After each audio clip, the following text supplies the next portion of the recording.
Next up, we're going to install Flake8 Visual Studio Code extension.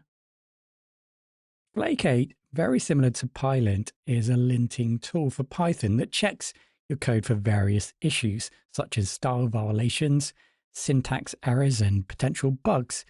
When integrated with Visual Studio Code through the Flake8 extension, it provides several benefits for Python developers. Ultimately, like PyLint, this tool is going to lead and help support code quality improvement through checking style consistencies, looking for syntax errors, and doing that in Visual Studio Code by providing us real-time feedback. Right, so we started off installing the Python extension, which in turn also installed Pylance, which I still haven't necessarily explained in any detail, but Pylance is an extension for Visual Studio Code that enhances the Python development experience by providing improved language support and performance. In addition to that, we then went ahead and installed the Black formatter to help format the code consistently, and ISort to organize the imports, and we have already installed a linting tool, PyLint. So we will find that there is some crossover here because we are now going to install Flake8, which is also a linting tool. So the question remains, do we need to install PyLint and Flake8? And the answer to that is we don't need to install any extensions at all.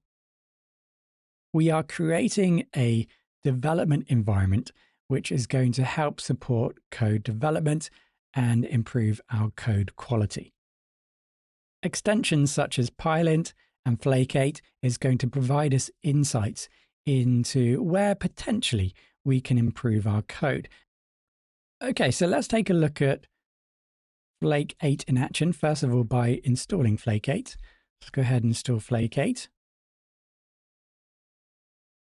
And now let's go back to the code, do some code, see it in action. So if you did add the import into the new file that we created previously, you potentially now can see that Flake8 has identified that we imported this resource, this OS resource, but in actual fact, within our code, we're not utilizing it. So we're told that in actual fact, we probably don't need to import that in and we should remove it.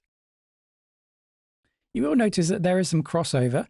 So for example, here, PyLint is also telling us the same information, and that's going to be generally the case as we develop. PyLint and Flake8 is going to identify the same errors, but there will be occasions where PyLint or Flake8 might be providing us some additional information which might be useful for us to know, for us to then consider making code changes. Now, some errors or warnings we want to suppress. So like we did with PyLint, we can configure Flake8 to ignore certain errors. So this is the F401. So let's go back into our settings. Like we did with PyLint, we disabled C0115. So let's do the same thing in this case for F401. Just make sure it's a capital, so it is case sensitive. Let's go back into our code. Let's hover back over import. You can now see that Flake8 is not reporting a missing module, or in this case, a unused, module.